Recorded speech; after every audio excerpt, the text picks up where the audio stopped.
Donc dans cette vidéo, je vous propose de corriger le TP, donc la concentration en sucre d'une boisson de type soda. Alors en classe, on avait fabriqué donc, des solutions étalons sucrées, donc chaque personne avait une solution à préparer suivant la méthode de la dissolution. Alors là, je vous affiche donc une série de résultats obtenus par un groupe. Alors les valeurs peuvent varier suivant les groupes, mais la méthode restera la même. Alors une fois que l'on avait obtenu ces valeurs, vous deviez dans un premier temps calculer la masse volumique donc pour votre solution et ensuite pour toutes les autres solutions. Donc là par exemple, je vous remets le calcul pour la solution 1. Donc je vous rappelle que la masse volumique, la formule, c'est la masse de solution divisée par le volume de solution. Là pour avoir la masse de la solution, il fallait prendre la masse de la fiole pleine moins la masse de la fiole vide et diviser par le volume de la solution. Donc dans la série de mesures que je vous ai mis sur la diapo précédente.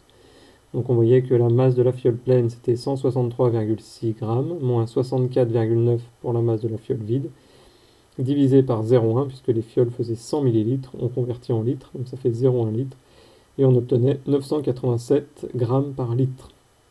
On faisait la même chose pour toutes les autres solutions, et du coup on avait donc notre masse volumique pour chaque solution de la solution 1 à la solution 8.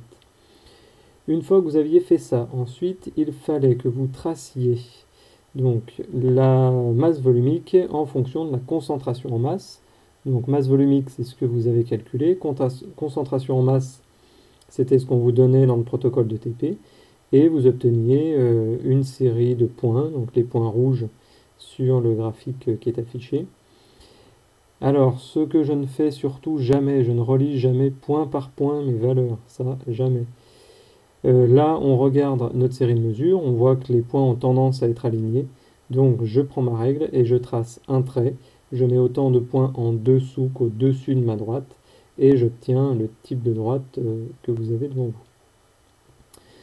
Donc, grâce à cette droite que vous venez de tracer, vous allez être capable de déterminer la concentration en masse de sucre dans le coca.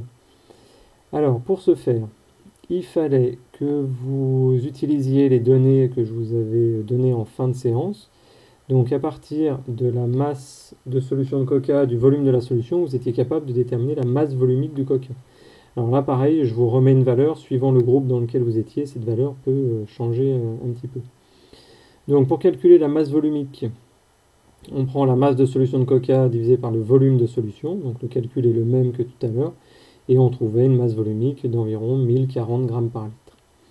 Ensuite, on utilisait la courbe qu'on avait tracée précédemment, et grâce à cette courbe, donc on repère le 1040 grammes par litre, et puis on se reporte sur la droite, et enfin on redescend sur l'axe des abscisses pour avoir une correspondance avec la concentration en masse.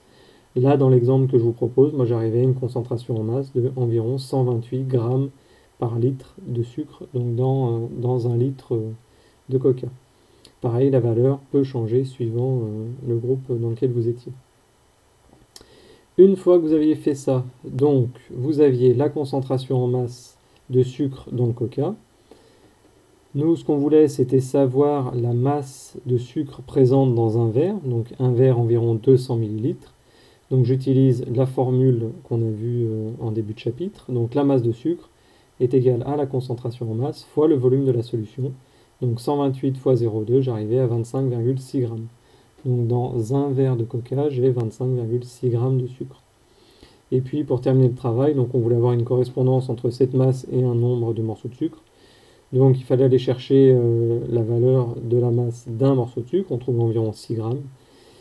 Et donc on était capable de déterminer le nombre de morceaux de sucre présents dans notre verre. Donc on faisait 25,6 divisé par 6 et on arrivait à environ 4,25. Donc on est entre 4 et 5 morceaux de sucre pour un verre de coca. Voilà pour ce travail.